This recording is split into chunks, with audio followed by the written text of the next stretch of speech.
What up, this is Yelawolf. You're watching Thisis50.com. Holla at you. Dogs are barking as soon as that trooper roll up.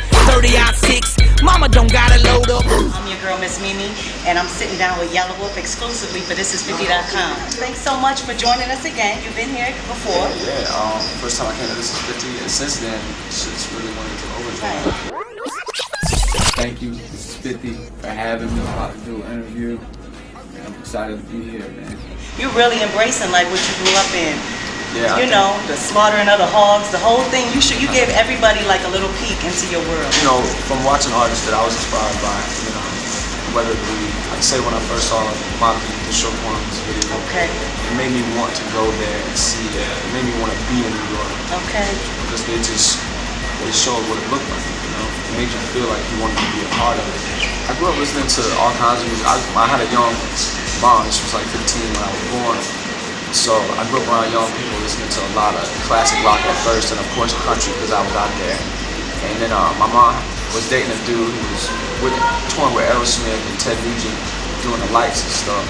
And he had some tapes left over from the Walk This Way tour that when Aerosmith went out and went to see. And that's where I got my first little taste of hip hop. Well, you're getting a lot of respect for your bars. You work with a lot of artists. You know what I'm saying? Through the South and otherwise.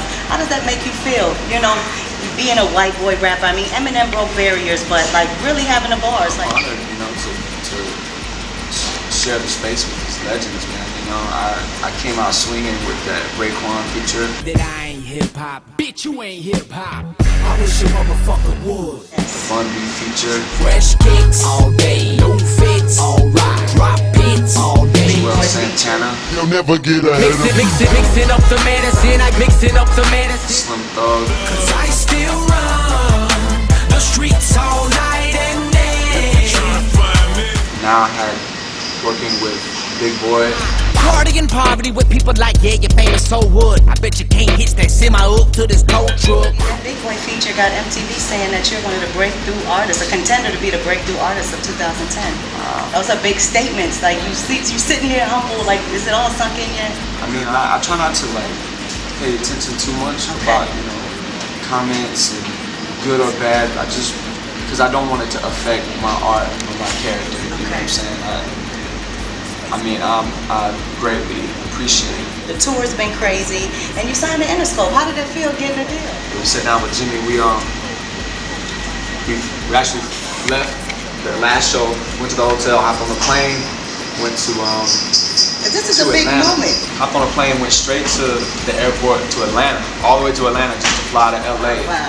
And they cut the check. Yeah, they gave me Wow. the right situation. They gave you the right situation. So, I mean, coming from such humble beginnings, what would be the first thing somebody like you would buy? I bought like a bicycle.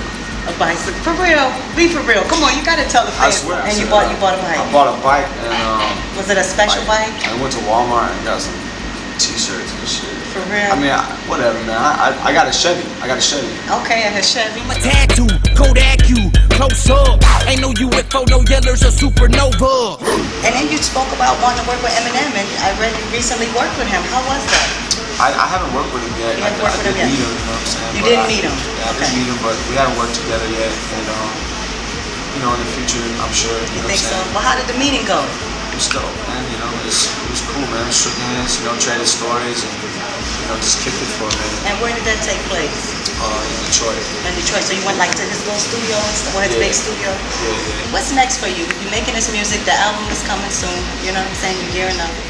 Well, after Trump Music 060 drops in September, What's the date in September? man, I wish we don't have a date. September-ish? September-ish. September-ish. Okay.